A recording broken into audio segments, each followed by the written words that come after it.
اسلام نے ہر اس چیز کو حرام کیا جو انسان کی عقل کو نقصان دے، کیونکہ انسان ہے عقل کی وجہ سے، اور اگر کوئی چیز آپ کی عقل کو نقصان دیتی ہے تو شریعت نے اسے کیا قرار دے دیا؟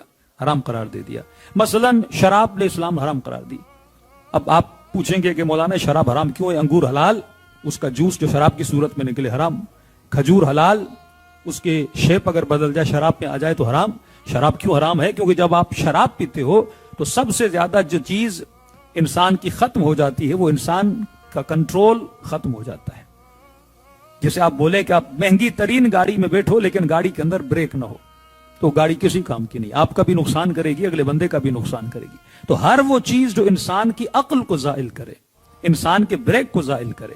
اب عقل کا پتہ کب لگتا ہے کہ میں نے بریک کہاں لگانی ہے کہاں نہیں لگانی؟ اب یہ شریعت آپ کو بتاتی ہے کہ جتنی انسان کی عقل مضبوط ہوتی ہے اتنا انسان کا کنٹرول مضبوط ہوتا ہے۔ مثلا باپ ہے، سامنے بیٹا ہے، ان دونوں کی لڑائی ہو گئی، باپ نے اپنے جوان بیٹے کو تھپڑ مار دیا، اور جیسے آپ نے اس کے چہرے پہ سلیپ کیا، اب ظاہر بچہ ہے، جوان ہے، 16-17 سال کی ایج ہے، کسی کو اچھا نہیں لگتا کہ 4 لوگوں کے سامنے میری انسلٹ کی جائے، اس کو غصہ آ جائے گا۔ اب جب غصہ آئے گا تو یہ بدلہ لینا چاہے گا، جب بدلہ لینا چاہے گا اگر عقل اس کی کام کر رہی ہوگی تو پھر قرآن کی آواز آئے گی وَلَا تَقُولُوا لَهُمَا اُفٍّ۔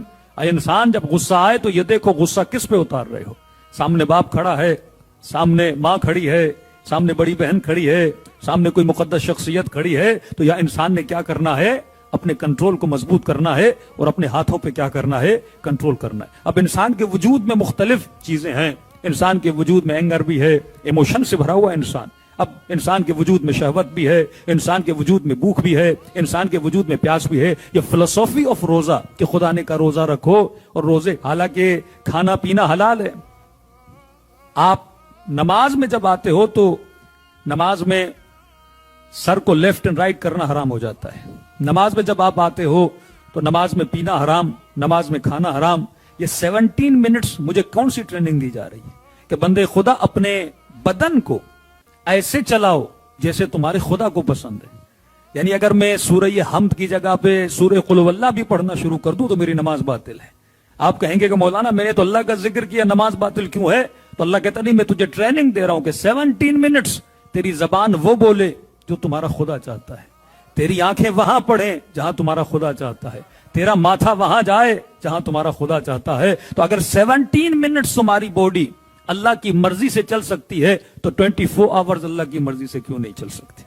یہ ٹریننگ دی جاتی ہے۔ لیکن جس انسان کے اندر کنٹرول ہی نہیں ہے، جس انسان کی عقل زائل ہو جاتی ہے، یہ کنٹرول، اسی کنٹرول کا نام تقویٰ ہے۔ کہ مولانا تقویٰ کا مطلب کیا ہے؟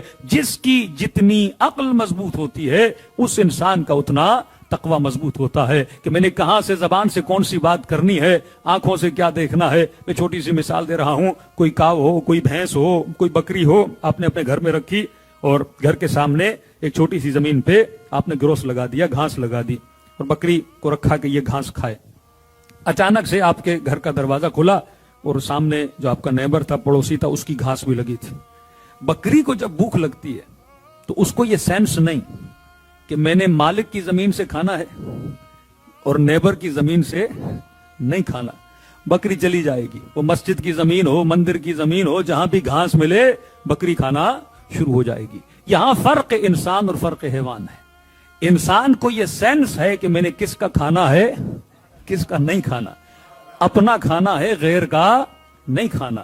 میں نے اپنے کو دیکھنا ہے، غیر کو